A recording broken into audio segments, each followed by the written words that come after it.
오늘 하나님께서 우리에게 주시는 말씀 같이 나눕니다. 골로새서 1장 9절에서 12절까지 말씀을 나누겠습니다. 골로새서 1장 9절에서 12절까지 말씀. 자, 우리 넉절이니까요, 한 목소리로 읽도록 하겠습니다. 우리 함께 읽도록 합니다. 합독합니다. 시작.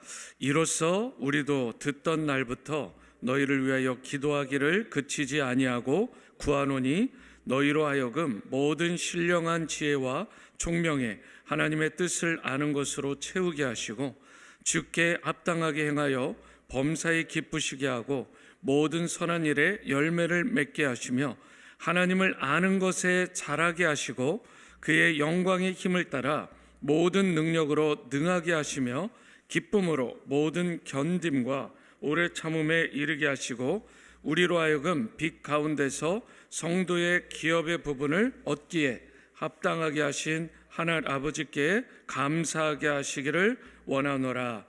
아멘. 저를 따라 보시죠. 이렇게 기도하라. 한 번 더요. 이렇게 기도하겠습니다.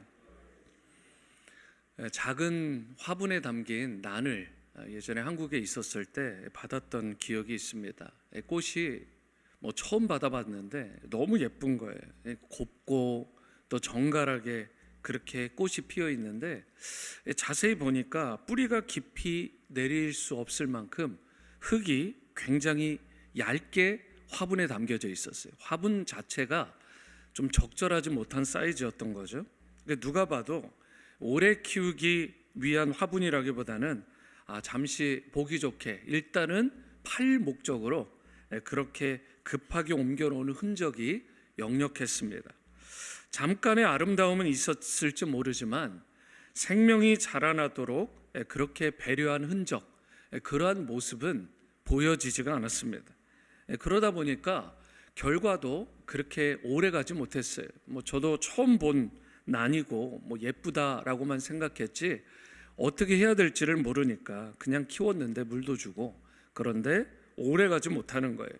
얼마 지나지 않아서 꽃이 생기를 잃어버리기 시작했고요. 결국 힘없이 시들어 버리는 걸 보게 됐습니다. 이처럼 뿌리를 제대로 내리지 못한 나는요, 아무리 겉모습이 아름다워 보여도 더 이상 자랄 수가 없어요. 더 이상 뿌리를 넓게 깊게 내리고 성장할 수가 없는 것입니다. 우리가 살아가는 또 건물도 마찬가지죠. 겉으로 보기에는 화려하고 견고해 보이는 건물이라 할지라도요, 기초가 잘못 놓이거나 설계가 만약 틀어지게 되면 결국은 건물이 기울어지게 되고 무너지게 되어 있습니다. 수많은 사람들을 다치게 하는, 죽음에 이르게 할 수 있는 그런 잘못된 건물이 될 수 있는 것입니다. 우리 인생도 마찬가지 아닐까요? 처음에는 다 괜찮아 보일 수 있어요.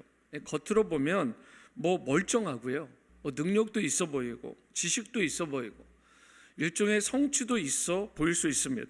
그런데요, 기초가 바르게 되지 않으면 시간이 흐를수록 서서히 그 인생이 기울어가는 것을 보게 됩니다. 예를 들어서 마음이 중심이 흔들어지면, 그 마음의 중심이 기울어 버리면 결국은 관계가 틀어지더라는 거죠. 이 관계에 문제가 생깁니다. 이 말과 태도가 상대방에게 있어서 예의가 없고 굉장히 거칠어져요. 결국 삶의 열매가 기쁨이 아니라 쓴 마음, 비교의식, 열등의식, 이런 것들이요 가득하게 되고, 이게 실제로 쓴뿌리가 되어서 다른 사람들에게 폭발하면서 터져 나오는 것입니다. 그래서 인생에서 가장 중요한 것은 환경이나 조건 또는 실력의 문제가 아닌 것입니다. 내 마음과 삶이 과연 무엇 위에 세워져 있는가, 이 부분이 너무 중요한 것입니다. 오늘 본문 이 골로새서 1장 말씀에 보면 기울어지기 쉬운 우리의 인생을 어떻게 하면 바르게 다시 건강하게 세울 수 있을지에 대해서 사도 바울이요 기도의 내용을 가지고 우리에게 격려하고 도전하는 내용이 나옵니다. 바울은 자기의 생각을 말하지 않고요, 이렇게 기도해라 라고 하는 기도의 모본을 통해서 우리 인생을 바르게 세우는 기도의 방향을 우리에게 가르쳐 주는데요, 오늘의 말씀을 통해 기울어진 우리 인생을 바르게 세우기 위해서 바울이 이렇게 기도하라며 가르쳐 준 그 기도의 내용이 무엇인지, 그리고 우리는 어떻게 기도해야 하는지, 이것에 대해서 함께 나누고자 합니다. 첫 번째로 바울이 이렇게 기도해라 라고 가르쳐준 내용에 따라서 우리가 해야 되는 기도예요. 그것은 주님의 뜻을 구하는 기도를 해야 된다는 것입니다. 주님의 뜻을 구하는 기도를 해야 된다. 9절 하반절 말씀을 보십니다. 너희로 하여금 모든 신령한 지혜와 총명에 하나님의 뜻을 아는 것으로 채우게 하시고, 그러니까 여기서 바울이 가장 먼저 구한 게 뭐예요? 하나님, 이런 환경이 좀 열리게 해주세요. 이런 문제가 풀어지게 해주세요. 이런 관계의 어려움을 해결해 주세요. 이런 부분이 아닙니다. 이게 문제가 사라지는 것도 상황이 좋아지는 것도 아니에요. 바울이 가장 먼저 구한 게 뭐예요? 그것은 하나님의 뜻을 아는 것이었습니다. 하나님의 뜻대로 자기가 살아가길 원하니까 하나님, 저의 기도를 들어주셔서 하나님의 뜻을 바르게 알게 해달라고 기도한 것입니다. 여기서 말하는 하나님의 뜻은요, 학문적인 지식을 통해서 얻어질 수 있는 게 아닙니다. 여기서 말하는 하나님의 뜻은요, 세상의 정보라든가 백과사전이나 SNS, 유튜브와 같은 것을 통해서 습득될 수 있는 것도 아닙니다. 하나님의 뜻은 그렇게 할 수 있는 게 아니죠. 바울은요, 하나님의 뜻이 두 가지를 통해서 분별될 수 있다고 말씀하는데요, 9절을 보실까요? 신령한 지혜와 총명이라는 단어 다시 보이시나요? 신령한 지혜와 총명이요. 여기서 신령한 지혜라는 것은 말씀 안에 담긴 하나님의 뜻을 분별하는 지혜를 말하는 거예요. 하나님의 계획과 섭리는요, 하나님의 말씀 안에 담겨져 있습니다. 그래서 우리는 말씀을 읽고 그 말씀을 깊이 있게 묵상할 때 하늘의 신령한 지혜, 하나님께서 예배해 두신 놀라운 지혜가 우리 가운데 임하게 되는 것입니다. 그리고 총명은요, 이해나 그리고 통찰력으로 표현할 수 있는데요, 이것은 머리가 좋아서 생기는 게 아닙니다. 성령께서 마음을 열어주시고 성령께서 이해시켜 주시는 그 깨달음을 바로 여기에 말하는 총명이라고 말하는 것입니다. 그래서 성도된 우리가 기도하잖아요. 그러면 어떻게 돼요? 하나님께서 그분의 뜻을 여러분과 저에게 밝히 드러내 주시고 깨닫게 해주시는 거예요. 그로 말미암아 우리가 총명함을 얻게 되는 것입니다. 그래서 매 순간 선택지를 받게 되잖아요. 선택의 상황들을 만날 때마다 우리가 성령의 조명하심에 따라서 하나님의 말씀을 읽고 성령의 인도하심 가운데 깨어서 기도하게 되면 하나님께서 베풀어 주시는 이 신령한 지혜와 총명함을 얻을 수 있게 되는 것이고, 하나님의 뜻을 나의 삶의 방향으로 잘 이해하게 되고, 그때 선하신 하나님의 인도하심을 제대로 받게 되는 것입니다. 하나님의 뜻을 모른 채로 열심히만 살아가는 인생들이 있어요. 그들은요, 방향이 없이, 향방 없이 달려가는 인생들과 같습니다. 그래서요, 아무리 열심히 달려도 도대체 자기가 어디를 향해 달려가는지를 모르게 돼요. 결국 어떻게 될까요? 열심히 달린 것 같긴 한데 되게 지쳐요. 그리고 결국은 낙담하게 되고요. 그래서 그 인생이 방황하는 인생이 되고 마는 것입니다. 이런 의미에서요, 성도된 우리는요, 하나님의 말씀을 진실로 깊이 있게 사모해야 되는 것이고, 무시로 성령 안에서 항상 깨어서 기도해야 되는 것입니다. 내 뜻을 이루기 위해 기도하는 것이 아니죠. 하나님의 뜻을 알고 그분의 뜻에 어떻게든 나를 맞출 수 있기 위해서, 맞춰가기 위해서 그래서 우리가 기도해야 되는 것입니다. 예수님께서 가르쳐 주신 주기도문의 핵심도 이것 아닙니까? 뜻이 하늘에서 이루어진 것 같이 땅에서도 나에게 이루어질 거라고 하는 기도예요. 하나님의 뜻이 가장 중요한 것입니다. 이 땅의 뜻, 나의 뜻이 아니라 하늘의 뜻, 하나님의 뜻이 가장 중요한 거예요. 예수님께서요, 십자가의 그 모진 고통과 죽으심을 앞두고 겟셋마네 동산에서 어떻게 해요? 땀방울이 핏방울이 되도록 기도하셨잖아요. 누가복음 22장 40절, 41절, 42절 두 절을 보십니다. 그들을 떠나 돌 던질 만큼 가서 어떻게 하셨어요? 무릎을 꿇고 기도하여. 예수님도 무릎을 꿇고 기도하셨어요. 그리고요, 이르시되 아버지여, 만일 아버지의 뜻이거든 이 잔을 내게서 옮기시옵소서. 그러나 내 원, 내 뜻대로 마시옵고 아버지의 원, 아버지의 뜻대로만 되기를 원한다라고 말씀하신 것입니다.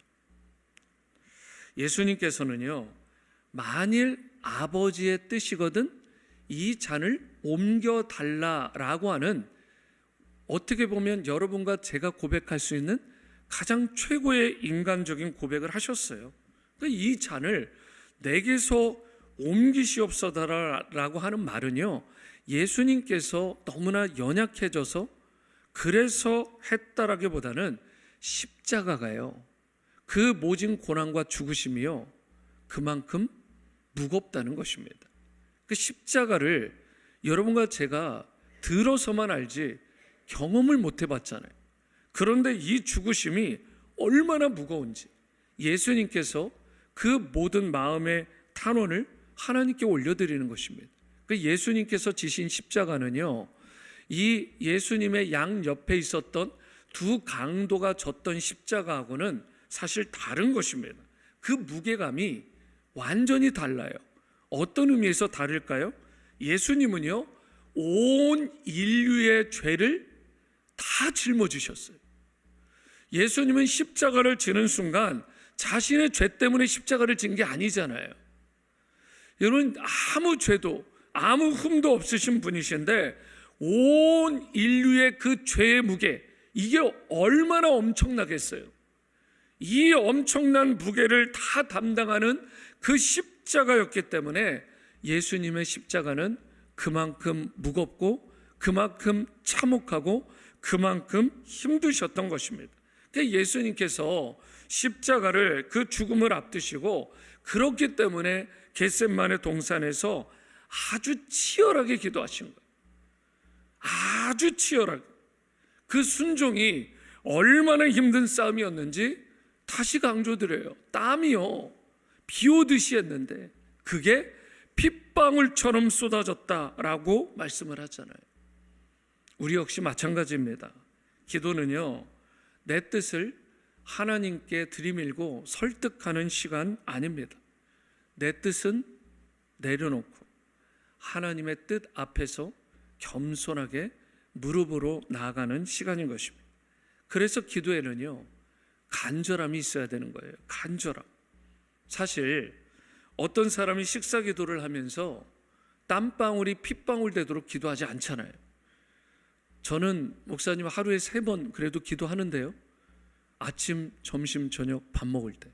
근데 여러분 생각해 보세요. 이렇게 1년 360일 기도한다고, 이렇게 평생 100년을 기도한다고 해서 땀방울이 핏방울 되는 기도를 단 한 번이라도 할 수 있을까요? 그럼 뭐 오늘 밤에 편안하게 자게 해주세요. 여러분, 이런 기도도 그렇게까지 간절함은 없잖아요. 물론 이런 기도도 필요하긴 해요. 하지만 진짜 능력 있는 기도, 진짜 파워풀한 기도는 무엇이냐? 주로 내 인간의 본성, 내 인간의 편안함과 어긋나는 기도가 진짜 능력 있는 기도입니다. 무슨 말이죠? 기도하지 말라라고 하는, 금식하지 마라고 하는, 그렇게까지 밤을 새워서 기도할 필요 있냐? 라고 하는 그 사단 마귀의 음성, 그렇게까지 새벽에 일찍 일어나서 뭐 유난을 피우며 기도할 필요 있냐고 하는, 뭐 다 잘 되고 있는데 모든 게 다 이게 평탄한데 뭐 그렇게까지 힘쓸 필요가 있냐고, 기도할 필요가 있느냐는. 여러분, 그런 유혹, 그런 템테이션이요, 우리 가운데 계속 몰려오잖아요. 그래서 우리는 이런 것들과 싸워야 되는 거예요. 그러니까 내 본성은 편안함을 추구하려고 한다니까요. 내 본성은 수요예배 안 나오는 게 내 본성이에요. 그런데 그걸 쳐서 나오신 거잖아요. 시험과 그 유혹과 싸워서 이겨야 되는 것입니다. 그것이 주님의 뜻 앞에서는 참된 기도자의 모습인 거예요. 바라기로 여러분과 저의 기도가 주님의 뜻을 구하는 기도, 주님의 뜻을 온전히 이루는 그런 기도가 될 수 있게 되기를 바랍니다. 일상의 기도도 하지만 특별한 때에 하는 예수님을 닮은 그런 특별 기도도 할 수 있게 되기를 바랍니다. 주일 예배 때도 열심으로 참석하는 성도가 되어야 되겠지만, 이렇게 수요일에 하나님의 전에 나와서 기도하고요, 새벽에 나와서 그 새벽을 깨우며 기도하는 여러분과 제가 될 수 있게 되기를 바랍니다.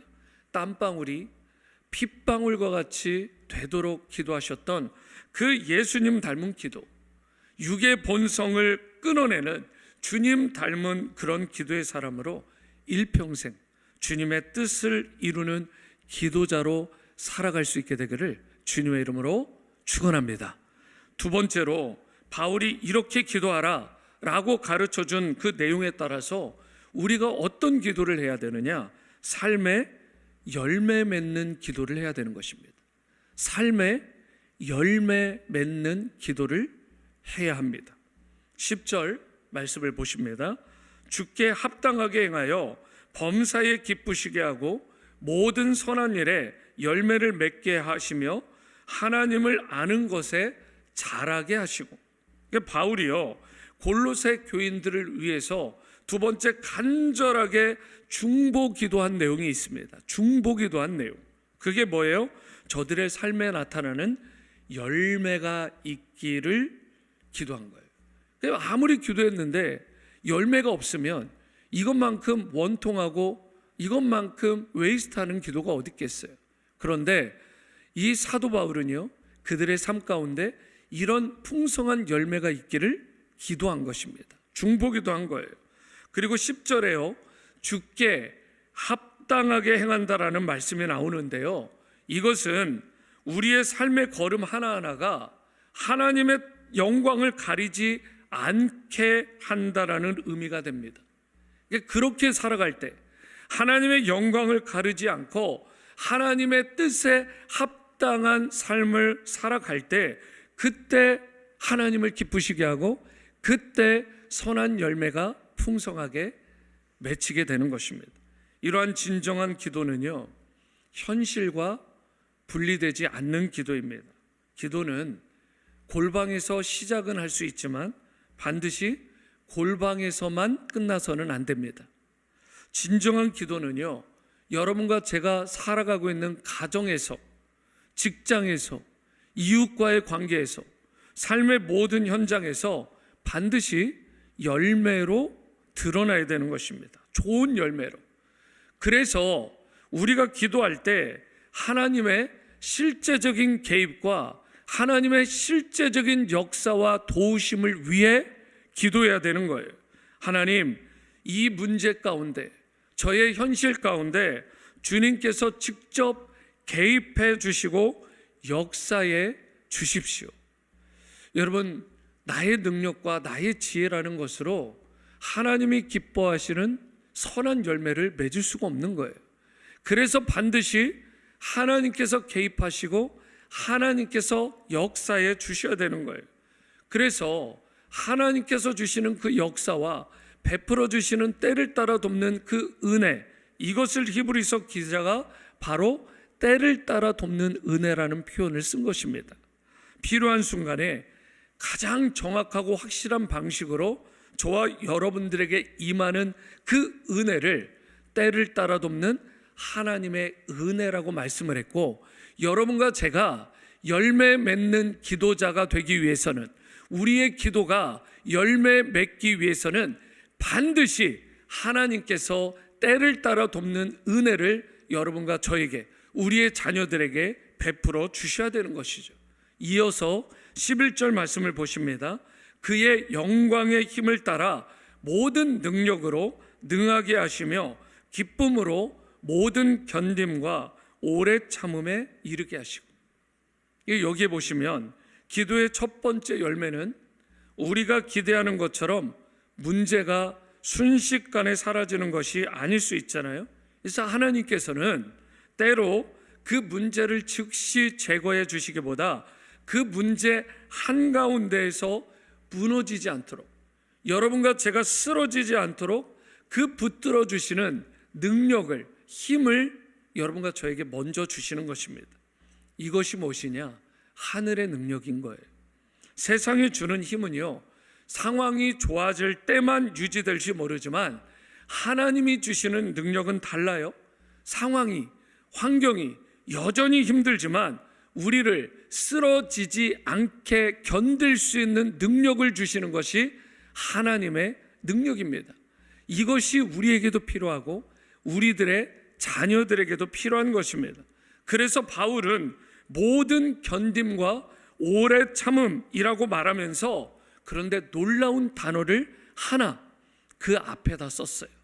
여러분과 제가 반드시 주목해야 될 단어, 그게 뭔지 아십니까? 기쁨으로라고 하는 단어예요. 기쁨으로. 여러분, 참는 거는요 어느 정도 참을 수 있습니다. 저는 대학교 때 아침마다 8km를 뛰었거든요. 근데 그렇게 8km를 뛰는 거, 산을 뛰었어요. 산을 올라가고요, 정상에서 한 번 쉬고 다시 내려오고, 아주 정말 죽을 맛이었어요. 그런데요, 그렇게 참는 거 참을 수 있어요. 억지로. 저희 구호가 이런 거였는데, 악으로 깡으로 견디고 버틸 수 있었어요. 그런데요, 여러분, 기쁨으로 견디는 것은요 오직 하나님이 주시는 능력이 아니면 불가능해요. 하나님이 주시는 능력에는요 기쁨이 동반되는 거예요. 그래서 내가 악으로 깡으로 겨우 견디는 게 아닙니다. 우리가 기쁨으로 모든 것을 견뎌내는 거예요. 기쁨으로. 기도하면요 상황은 그대로인데 뭐가 달라지죠? 내 마음 중심, 내 마음 자세, 내 생각이 완전히 달라지는 거예요. 환경은 여전히 어렵다니까요. 환경은요 여전히 무거워요. 그런데 우리의 심령 가운데 그 중심에 아주 설명할 수 없는, 말할 수 없는 그 깊은 절대적인 평강이 우리에게 앵커링, 닻이 놓여지게 돼요. 이게 흔들림이 없는 것입니다. 그래서 견디되 무너지지 않고요, 참되 낙심하지 않게 되는 것입니다. 그런데 바울의 기도는요 여기서 끝나지 않아요. 11절의 견딤은 끝이 아니라 과정이고요, 12절에서 그 과정, 그 견디는 과정의 방향, 그리고 그 목적이 드러나 있는데요, 12절 말씀을 보십니다. 우리로 하여금 빛 가운데서 성도의 기업의 부분을 얻기에 합당하게 하신 아버지께 감사하게 하시기를 원하노라. 여기서 바울은요 놀라운 사실을 말해요. 기도의 열매는 단지 버티는 힘에서 끝나는 것이 아니다. 삶의 자리에서 그 자체가, 그 삶의 자체가 빛 가운데로 옮겨지는 것이라고 하는 매우 놀라운 말씀을 한 것입니다. 기도하는 사람은요 더 이상 어둠에 매여 살지 않습니다. 과거의 상처라든가 아픔이라든가 실패라든가 절망이라든가 심지어 죄책감, 그 정죄감도요 우리의 인생이 되지 못해요. 더 이상 환경이 어두워도요 그 사람의 인생이, 왜요? 이미 빛 가운데 거하니까. 주님께서 빛 가운데로 옮겨주셨으니까. 그리고 나서 사도 바울이 한 걸음 더 나아가서 이런 말을 하는 거예요. 성도의 기업의 부분을 얻게 하신다. 성도의 기업의 부분을 얻게 하시는 하나님, 우리가 기도할 때 맺게 되는 또 다른 열매, 여기서 기업은요 단순한 보상이 아니라 유업이에요. 곧 하나님께서 자녀에게 물려주시는 몫을 말하는 것입니다. 그러니까 놀라운 게 이거예요. 이 유업은요 장차 우리가 죽고 나서 천국에 가서야만 누리는 그런 약속, 그런 유업이 아닙니다. 기도하는 사람은요 하늘나라에 가서도 그렇지만 이미 이 땅 가운데서 그 유업을 받게 되고 누리게 되고 이것을 풍성하게 우리가 향유하며 살아갈 수 있다는 것입니다. 그래서 기도하는 사람은요 여전히 문제 속에 있을지 모르지만 문제에 속하지는 않습니다. 문제에 함몰되지 않아요. 여전히 싸우고 있지만 이미 승리의 자리로 세워지게 되어 있는 것입니다. 정리하면 이런 내용이 되는 것입니다.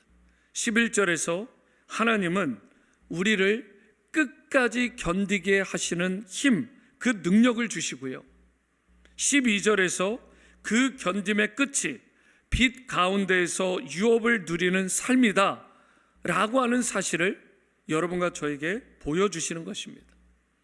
사랑하는 성도 여러분, 기도는요 우리를 단지 버티게 만드는 도구가 아니에요. 물론 그 기도를 그 정도라도 사용하는 것 참 놀라운 일이죠. 그렇게라도 해서 버티는 것 참 중요합니다.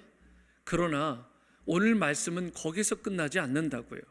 기도는요 우리를 어둠에서 빛으로, 절망에서 소망으로, 종된 자리에서 하나님의 자녀의 백성된 자리로 옮겨놓는 하나님의 은혜의 통로가 무엇이다? 기도라는 것입니다. 그렇기 때문에 오늘도 견디는 자리에서 기도하실 수 있게 되기를 바랍니다.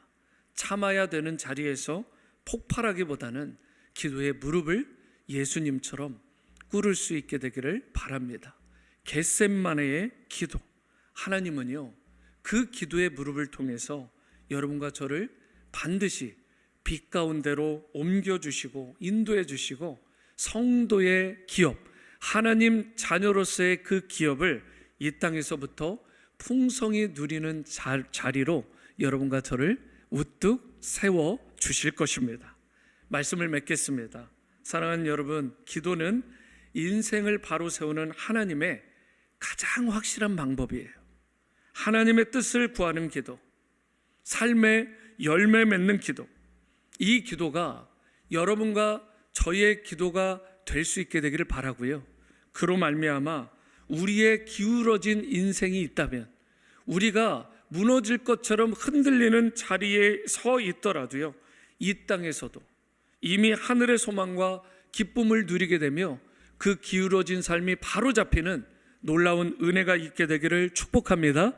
특별히 올 한 해 우리 교회 가운데 주신 말씀과 기도로 비상하는 교회, 말씀과 기도로 비상하는 성도라고 하는 이 포커스를 마음의 신비에 든든히 새기시고 붙드시고 상황에 흔들리는 인생이 아니라 말씀으로 인해 견고히 서시고요, 기도로 그 중심을 단단히 고정하고 붙드셔서 하나님의 뜻을 이루시기도 하고 주님의 기쁨이 되며 주님께 최고의 영광을 돌리는 여러분의 올 한 해 그리고 남은 인생 다 되어지시게 되기를 주님의 이름으로 축원합니다.